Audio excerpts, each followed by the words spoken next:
नमस्कार, मैं हूं दीपिका पांडे। आप देख रहे हैं देश का भरोसेमंद digital news channel VK news. पिछले कई दिनों से भगोड़ा नित्यानंद अपने कारनामों से सुर्खियों में है। खुद को धर्मगुरु बताने वाला नित्यानंद अब अपनी एक अलग दुनिया भी बनाने की फिराक में है और उसको जरूरत भी है, क्योंकि सज्जनों की दुनिया में तो उसे अपहरण और बलात्कार का आरोपी घोषित कर दिया गया है। ढोंगी बाबा सजा से बचने के लिए भारत से मुंह छिपाता फिर रहा है।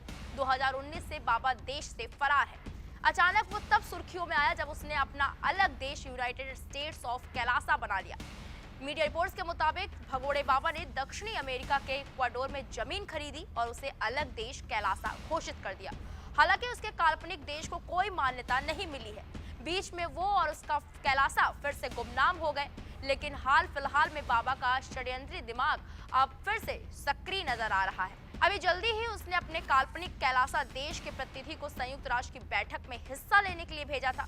यूएन में नित्यानंद की बेहद खास और सो कॉल्ड शिष्या विजयप्रिया नित्यानंद ने दावा किया था कि उनके बाबा के देश की 20 लाख आबादी है और दुनिया के 150 देशों में कैलासा की एम्बेसी या एनजीओ है।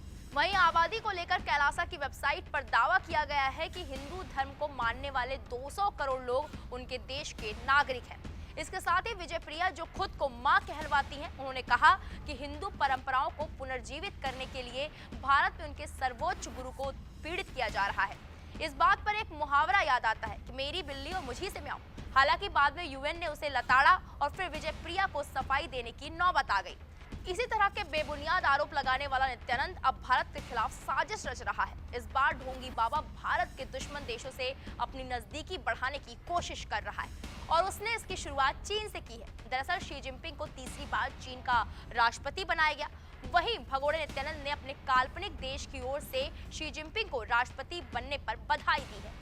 नित्यानंद ने अपने ऑफिशियल ट्विटर हैंडल से ट्वीट किया, हम आपको राष्ट्रपति के रूप में एक सफल कार्यकाल पूरा करने के लिए हार्दिक शुभकामनाएं देते हैं। आपके महान देश, यहाँ के लोगों और कैलासा के बीच लंबे समय तक चलने वाले मैत्रीपूर्ण संबंधों की आशा रखता हूँ। उसने लिखा कि परम शिव का आशीर्वाद चीन के लोगों पर बना रहे। ये मीठी बोली नित्यानंद चीन से तब बोल रहा है जब पिछले कुछ दिनों से भारत और चीन के बीच रिश्ते ठीक नहीं है, जब चालबाज चीन भारत का सबसे बड़ा दुश्मन है। इसी का फायदा उठाने की नित्यानंद कोशिश कर रहा है।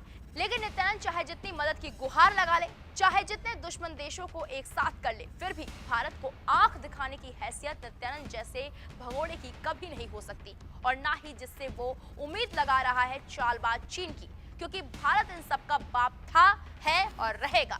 भारत के भगोड़े नित्यानंद को ये बात अच्छे से समझ लेनी चाहिए। इस खबर पर आपकी क्या राय है, कमेंट बॉक्स में जाकर जरूर बताएं। बाकी बड़ी खबरों के लिए आप देखते हैं वीके न्यूज। वीके न्यूज, राष्ट्र के नाम।